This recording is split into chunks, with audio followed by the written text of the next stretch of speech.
एक बार फिर से स्वागत है बेटा आपका हमारे चैनल लेखांकन विद्यापीठ। एक ऐसा प्लेटफॉर्म जो आपको सारे subject English, science, social science and maths provide कराने जा रहा है।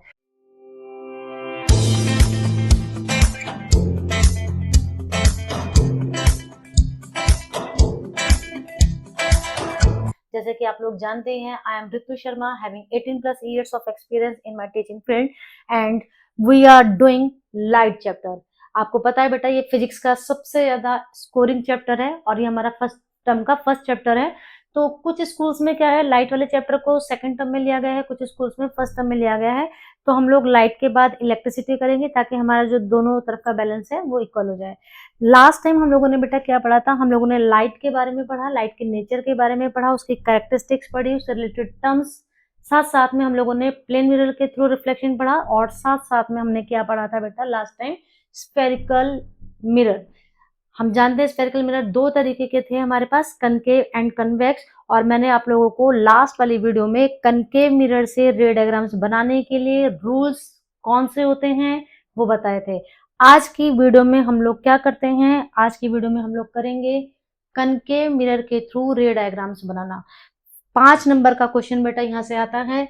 रे डायग्राम के साथ साथ एक न्यूमेरिकल जो है वो हमारा एड ऑन होकर आएगा, तो ये आपको बहुत अच्छे से समझना है बेटा। मैं हर वीडियो में आप लोगों से एक ही बात बोलती हूँ कि अगर किसी बच्चे को कहीं पर भी कोई भी डाउट है तो वो आप हमारे से पूछ सकते हैं। ये देखिए, ये एक टेबल है बेटा, ये टेबल आपको लर्न नहीं करनी है। आपको क्या करना है, जो हम लोगों ने 4 रूल पढ़े थे उन चारों रूल में से कोई भी 2 रूल को यूज करके हम लोगों को डायग्राम ड्रॉ करना है।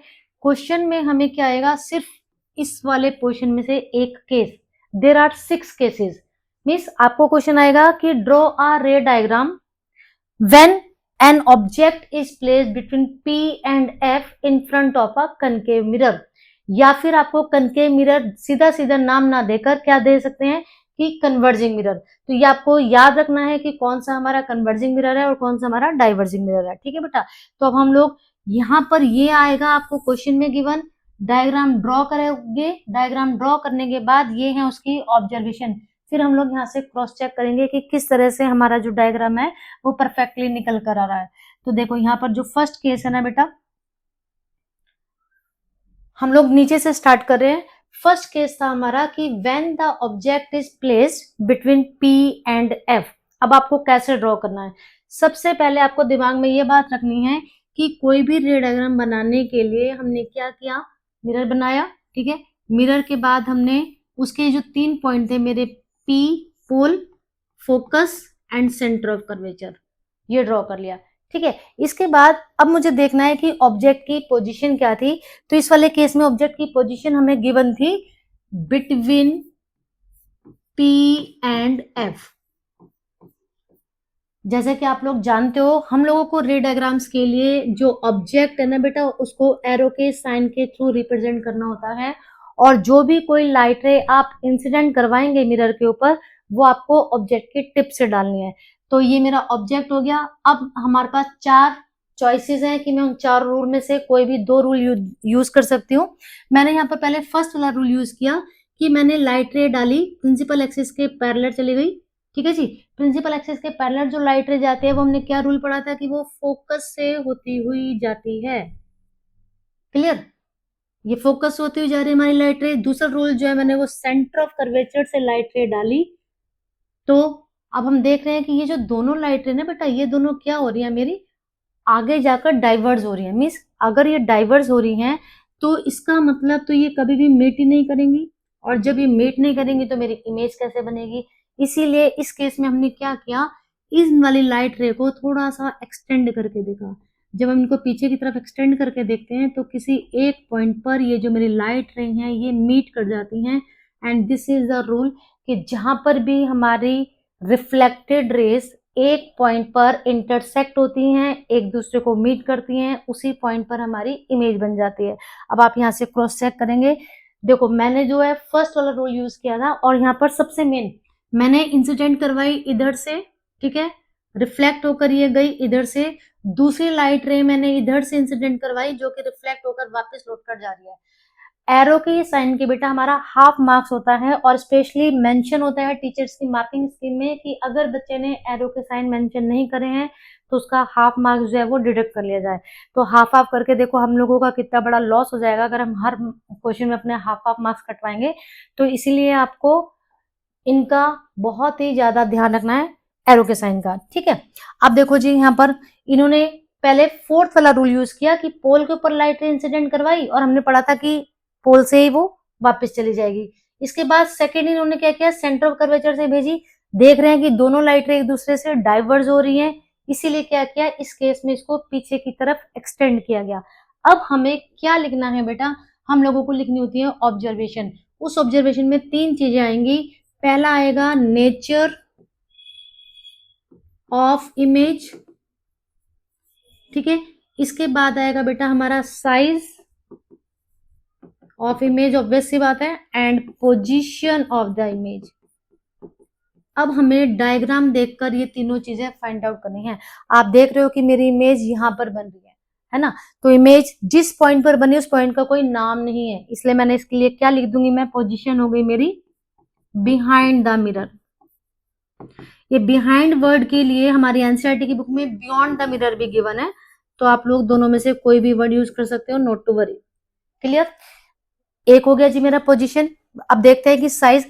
ऑब्जेक्ट देखो मेरा कितना था, मेरी इमेज कितनी बड़ी बन गई है। इट मींस नेचर कैसी बनी है मेरी, सॉरी साइज कैसा बना है मेरा, इनलार्ज, ठीक है।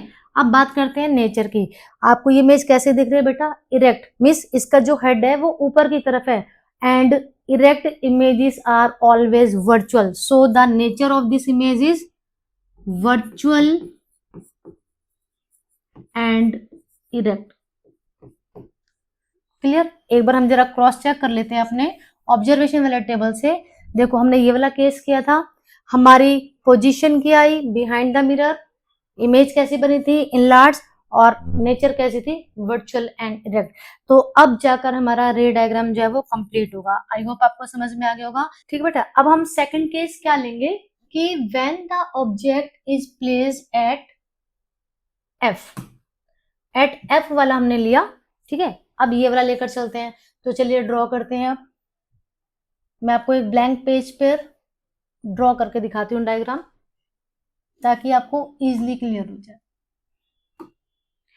सेकंड केस है हमारा कि ऑब्जेक्ट कहाँ है, एट एफ। अगेन तीन चीजें बार बार हम लोगों को बनानी है। क्या क्या, यहाँ पर मैंने बनाया पोल, यहाँ पर मैंने बनाया फोकस, ये बन गया मेरा सेंटर ऑफ कर्वेचर, ठीक है। ऑब्जेक्ट की पोजीशन बेटा मेरी क्या है, एट एफ। ऑब्जेक्ट मैंने रखा एफ के ऊपर, ठीक है। अगेन मेरे पास फिर क्या है, वही चार चॉइसेस हैं। तो मैं क्या करूंगी, यहाँ पर मैंने पहले फर्स्ट वाला रूल जो है वो अप्लाई किया, ठीक है जी। अब ये इंसिडेंट हुआ था, एरो का साइन लगा दिया मैंने। ये होती हुई कहां से जाएगी, फोकस से, ठीक है, फोकस होते हुए। इसके बाद मैं दूसरा रूल क्या लगा सकती हूँ कि मैंने सेंटर ऑफ कर्वेचर से लाइट रे भेजी, और ये जब मैं इसको इधर की तरफ लेकर जाती हूँ तो आप देखो ये दोनों लाइट रे बेटा कैसे आ रही हैं, ये एक दूसरे के पैरेलल आ रही हैं, है ना। पैरेलल लाइट रे आप लोगों ने मैथ्स में पढ़ रखा है कि जिनके बीच की इक्वल डिस्टेंस होती है। क्योंकि मैंने थोड़ा रफ हैंड से ड्रॉ किया है तो आप देख सकते हो कि थोड़ी सी लाइन मेरी जो है वो टेढ़ी हो रही है, लेकिन आप लोग स्केल की हेल्प से करोगे। क्लियर।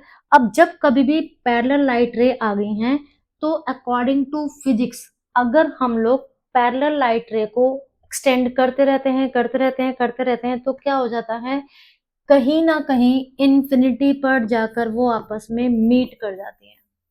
अब इन्फिनिटी वो डिस्टेंस है जिसको हम मेजर नहीं कर सकते, बट अकॉर्डिंग टू फिजिक्स का ये मानना है कि पैरेलल लाइट रे को एक्सटेंड करते रहो तो वो कहीं ना कहीं जाकर इन्फिनिटी पर मीट कर जाएंगे। It means the image will be formed at infinity. अब अगेन हम इसकी ऑब्जर्वेशन लिखते हैं।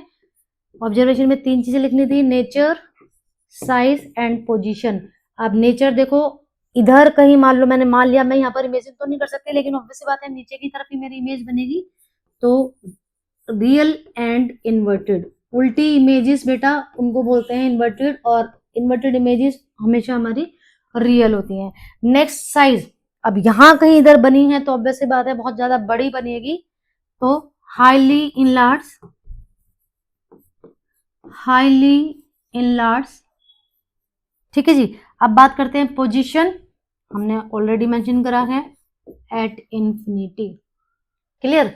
तो चलिए अब एक बार हम दोबारा से अपना क्रॉस चेक कर लेते हैं उसी टेबल से कि हमारा ठीक है या नहीं। रे डायग्राम देखिए बेटा, सेकंड केस हमने अभी क्या पढ़ा, when the object is placed at infinity, हमारी position of the image at infinity, size of the image इन्होंने वुड नॉट बी फॉर्म्ड इसलिए लिख दिया, हमारी एनसीईआरटी की बुक में हाईली इनलार्ज लिखा है क्योंकि इंफिनिटी पर जाकर कैसे मेजर किया, तो रियल एंड इन्वर्टेड।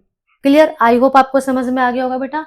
चलिए अब हम नेक्स्ट करते हैं, when the object is placed between C and F, means अब हमको ऑब्जेक्ट को कहां पर रखना है, सी और एफ के बीच में रखना है बेटा। अब हम लोग सी एंड एफ के बीच में मैंने ऑब्जेक्ट रखा, मैंने प्रिंसिपल एक्सिस के पैरेलल एक लाइट रे भेजी जो कि फर्स्ट रूल है।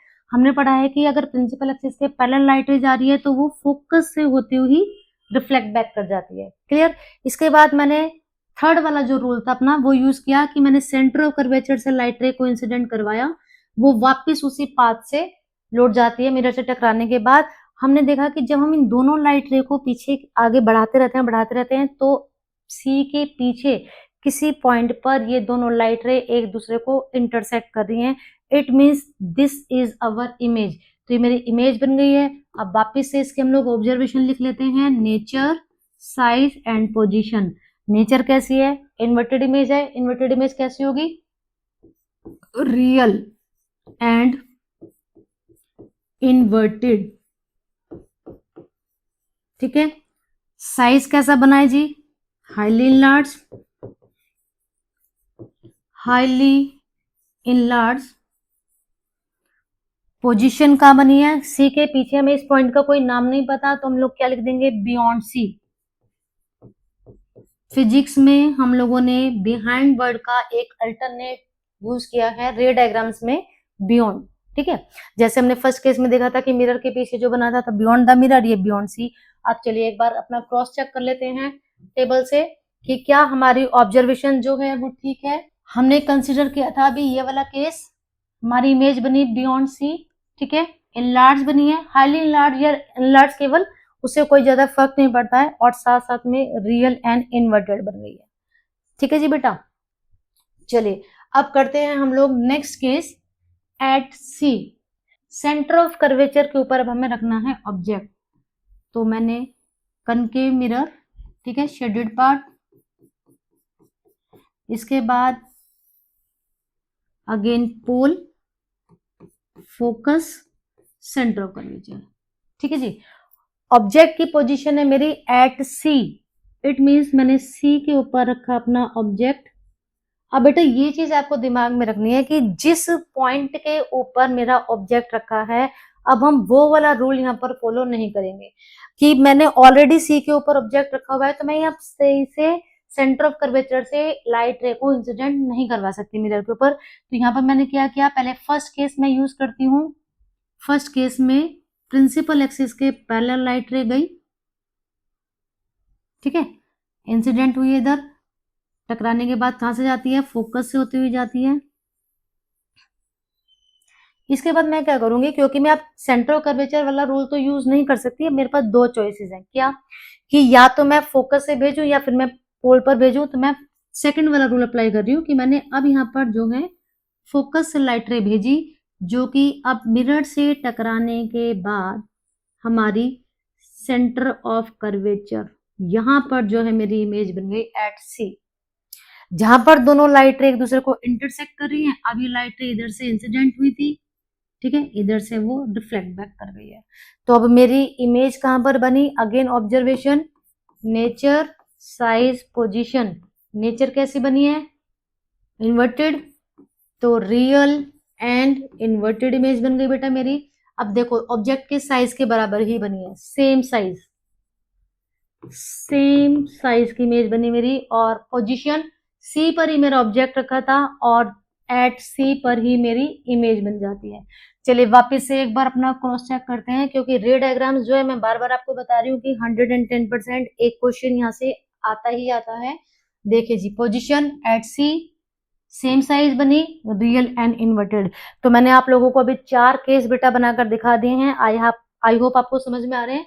अगर किसी बच्चे को कोई भी डाउट है तो आप लोग हमारे से कमेंट सेक्शन में पूछ सकते हैं। अच्छा, अब सबसे ज्यादा जो एग्जाम में क्वेश्चन पूछा जाता है ना, वो या तो एट इंफिनिटी या फिर बिटवीन पी एंड एफ। तो चलिए पहले एट इंफिनिटी वाला कर लेते हैं, और ये जो लास्ट केस बचेगा ना बेटा, ये आपका है होमवर्क। आप खुद से ड्रॉ करके देखेंगे, क्योंकि जब तक हम लोग कोई भी चीज प्रैक्टिकली नहीं करते ना, हमको आती नहीं है। तो ऑब्जेक्ट रखा हुआ है हमारा इन्फिनिटी के ऊपर, ये इन्फिनिटी का साइन होता है। क्लियर? इस केस में हमें क्या करना है, हम लोगों को ऑब्जेक्ट को केवल और केवल अज्यूम करना है। हम लोगों को सिर्फ मान लेना है कि भाई मेरा ये ऑब्जेक्ट है, क्योंकि ऑब्वियस सी बात है इन्फिनिटी पर तो मुझे दिखेगा ही नहीं वो। तो मैंने क्या किया, सेम चीजें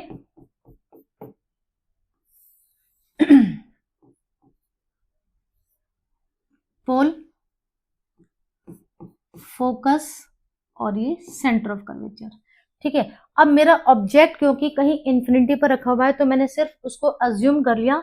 एनसीईआरटी की बुक में क्या है, यहाँ पर आपको ऐसे डॉटेड डॉटेड करके और फिर कहीं दूर ऑब्जेक्ट दिखा रखा है। अगर आप नहीं भी दिखाओगे तो इट्स ओके। तो मैंने क्या मान लिया कि 2 लाइट जो हैं वो पैरेलल आ रही हैं ऑब्जेक्ट से। ठीक है, एक लाइट रे मैंने पैरेलल भेजी प्रिंसिपल एक्सिस के।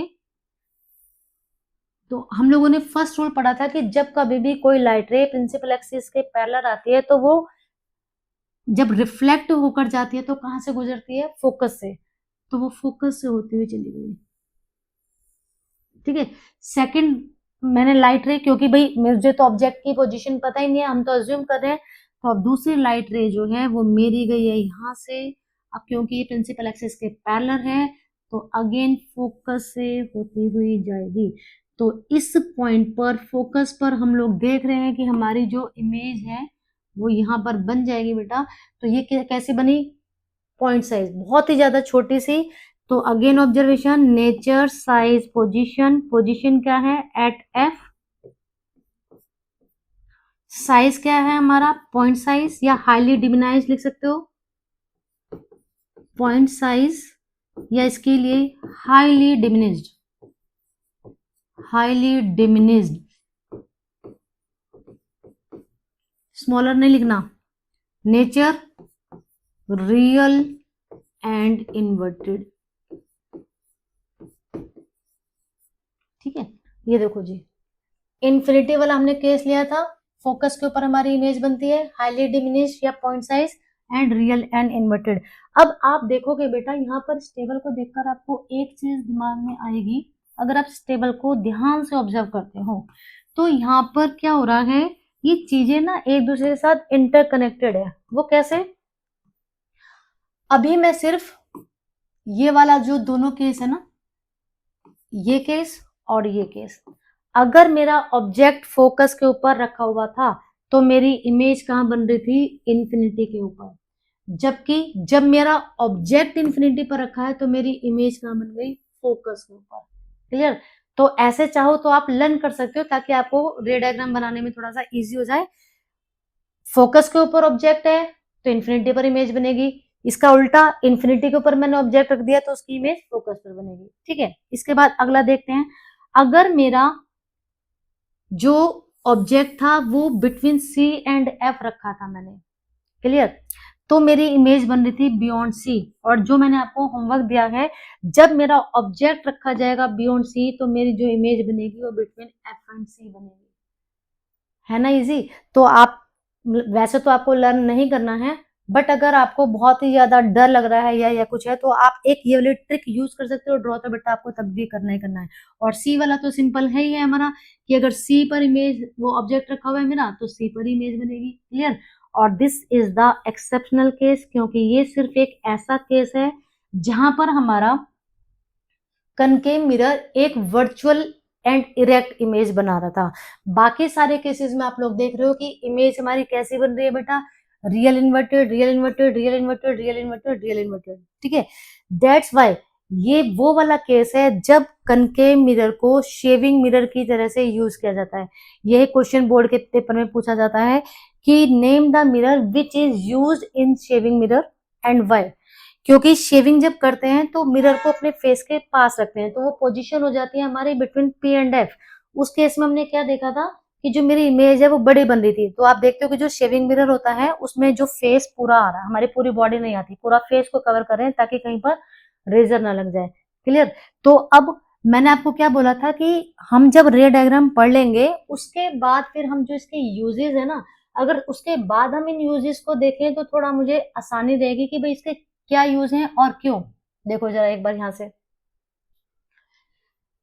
कनकेव मिरर का नाम ही था क्या मेरा बेटा, मेरा कन्वर्जिंग मिरर। मैंने आपको पहले भी बोला है कि आपको ये कन्वर्जिंग और डाइवर्जिंग में कंफ्यूज नहीं होना है। कनकेव मिरर क्योंकि अपने ऊपर पड़ने वाली लाइट रे को क्या कर देता है, पॉइंट पर मीट करवा देता है। सबसे पहले इसका भी मैंने आपको जो यूज बताया है एज शेविंग मिरर, ठीक है, क्योंकि यहाँ पर इनलार्ज इमेज बन रही है। इसके बाद टॉर्चेस के अंदर, सर्च लाइट के अंदर एंड व्हीकल की जो हेडलाइट होती है वहां पर भी हमें कनकेव मिरर का यूज देखने के लिए मिलता है। सोलर कुकर के अंदर, अब ये मोस्ट इंपोर्टेंट है जी, शेविंग मिरर वाला और ये एंड डेंटिस्ट वाला। क्वेश्चन आता है कि सोलर कुकर के अंदर कनकेव मिरर का यूज किया जाता है, क्यों?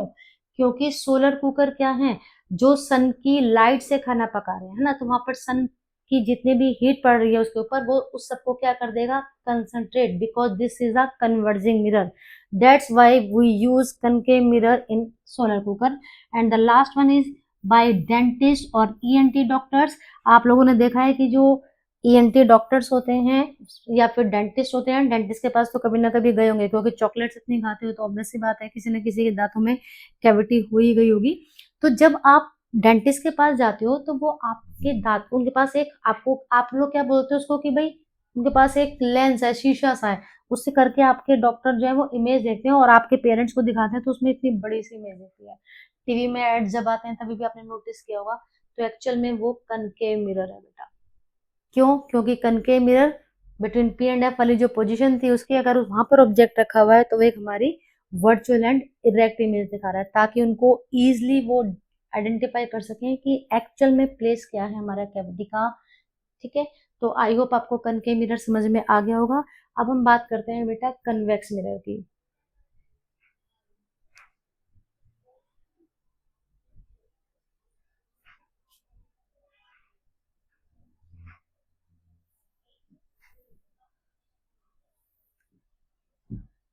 मैंने आपको उस दिन बताया था कि मैं पहले आपको कनकेव मिरर का कंप्लीट कराऊंगी, उसके बाद कन्वेक्स का करवाऊंगी। अब कन्वेक्स मिरर के भी अगेन 4 रूल हैं। फर्स्ट रूल क्या है कि अगर कोई लाइट रे प्रिंसिपल एक्सिस के पैरेलल आती है तो वो हमें अपीयर हो रही है, कि वो फोकस होती जा रही है। ये देखो, वो ये लाइट रे यहाँ से जा रही थी, हमने जब इसको ऐसे एक्सटेंड करके देखा ना पीछे की तरफ, तो तब जाकर मुझे लगा कि ये तो फोकस होती जा रही है। क्या डिफरेंस है दोनों में? कनकेव मिरर में एक्चुअल में लाइट रे जो है वो गो थ्रू होती हैं, जबकि कन्वेक्स मिरर वाले केस में हम लोगों को ऐसा अपीयर होता है। क्या था जी, एक बार मैं यहाँ पर ड्रॉ करके दिखा रही हूँ आपको। कनकेव मिरर है मेरा, ठीक है, मैंने यहाँ पर पोल, और हमें पता है कि इसका फोकस किधर की तरफ होता है, बैक साइड में, और इसका जो सेंटर ऑफ कर्वेचर है वो भी बैक साइड में। प्रिंसिपल एक्सिस के पैरेलल कोई लाइट रे आई, ये फर्स्ट रूल है, ठीक है, तो वो इधर से वापस जा रही है। अब जब मैंने देखा भाई कि आई किधर से, तो मैं इसको अगर पीछे की तरफ एक्सटेंड करके देखूंगी तो मुझे ऐसा दिखाई देगा कि ये फोकस से होती हुई गई है। तो this is our first rule concave mirror, convex mirror का। तो देखो यहाँ पे लिखा हुआ है appear to diverge from the principal focus in case of a convex mirror. Clear. चलिए अब सेकंड रूल पढ़ लेते हैं। सेकंड रूल था हमारा कि अगर कोई लाइट रे, फर्स्ट रूल का जस्ट अपोजिट था, फोकस से अगर इंसिडेंट हुई है तो अगेन मैंने कन्वेक्स मिरर यहाँ पर ड्रॉ किया, ठीक है। अब यहाँ पर मुझे लाइट रे जो है ये बना लिया मैंने यहाँ पर फोकस, ये हो गया मेरा सेंटर ऑफ कर्वेचर, ये है मेरा पी। तो क्या है, फोकस से मुझे लाइट रे जो है वो इंसिडेंट करवानी है। बेटा एक चीज आपको दिमाग में रखनी है कि मिरर के पीछे जो भी कोई लाइट रे होगी वो डॉटेड बनेगी, ठीक है। तो ये मिरर से टकराने के बाद प्रिंसिपल एक्सिस के पैरेलल चली जाती है।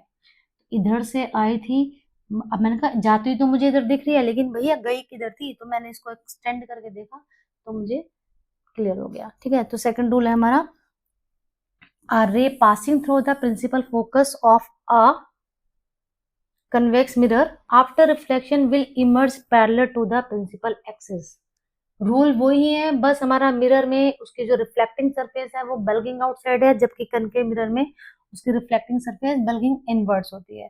ठीक है, चलिए अब थर्ड वाला रूल सेम है जी बेटा, सेंटर ऑफ कर्वेचर से लाइट रे आई, ठीक है, और सेंटर ऑफ कर्वेचर से ही वापस चली गई।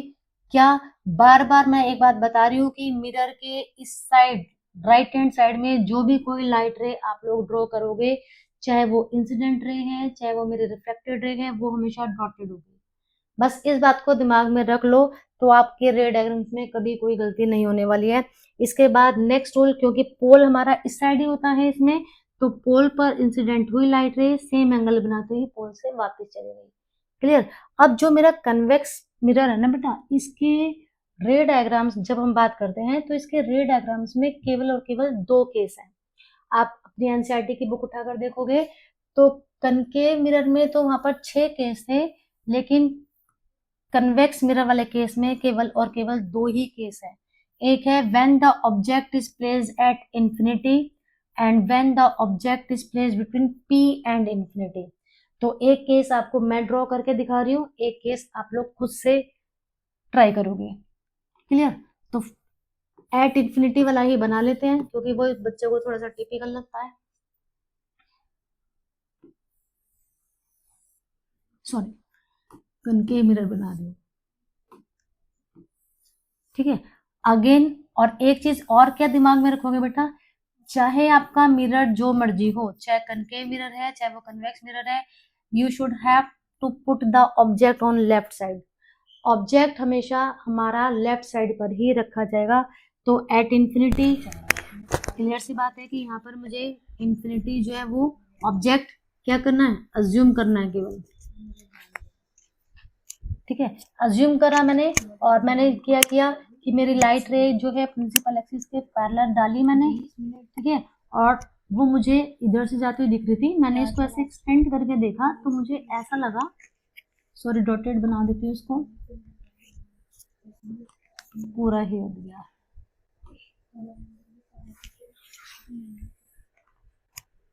प्रिंसिपल एक्सिस के पैरेलल लाइट रे गई, ठीक है, इधर से जाती हुई वो मुझे दिख रही थी। तो मैंने इसका जब पाथ आगे जाके देखा तो मुझे लगा कि वो फोकस से होती है, ठीक है। दूसरी लाइट रे मैंने अगेन प्रिंसिपल एक्सिस के पैरेलल भेजी, क्योंकि ऑब्जेक्ट को मैंने लेट किया है, ठीक है। ये इधर की तरफ जा रही थी बेटा, और जब मैं इसको ऐसे पीछे एक्सटेंड करके देखती हूँ तो ये फिर मुझे क्या दिखती है कि फोकस से होती हुई जा रही है।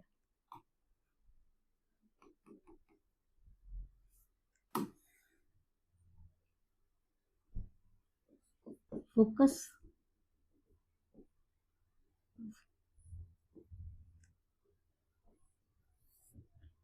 इस पॉइंट पर, ठीक है। तो ये वाला जो मेरा पॉइंट है, यहाँ पर जाकर जो है मेरा ऑब्जेक्ट, सॉरी इमेज बन जाएगी।